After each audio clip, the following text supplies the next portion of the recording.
Hello everyone, I am Janine and this is day one of me learning new things every day.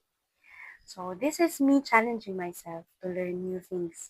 Hindi kailangan bongga, hindi kailangan malaki, hindi kailangan komplikado, basta bago para sa akin. And I am also challenging myself to share these new learnings to other people.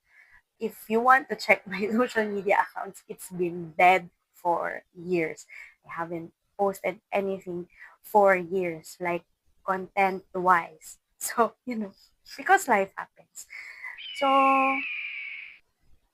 today I'm gonna share with you something I learned with a session of Bishop Bakan with Couples for Christ.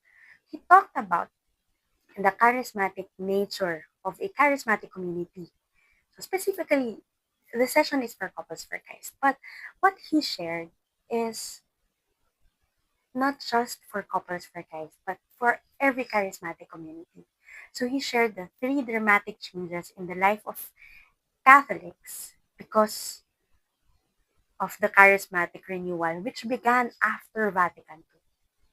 So number one, kapag tinanggap mo ang mabuting balita, siguradong akate ang iyong dila. If you receive the good news, you'll share the good news. Number two, the love for the Bible. That because we receive the Word of God and get to know God through it, the Catholics want to know more, and that's through reading the Bible. And lastly, love and service for the poor. So kung nagbabasa ka ng Biblia, you will know about the teaching of Jesus of loving and serving the poor. So kung ikaw Katoliko, ako Katoliko, anong ginagawa ko?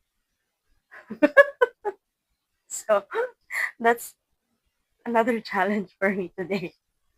Maliban sa may natutunan akong bago, aside from challenging myself to learn something new every day, aside from challenging myself to share something in social media, and this is another challenge for me.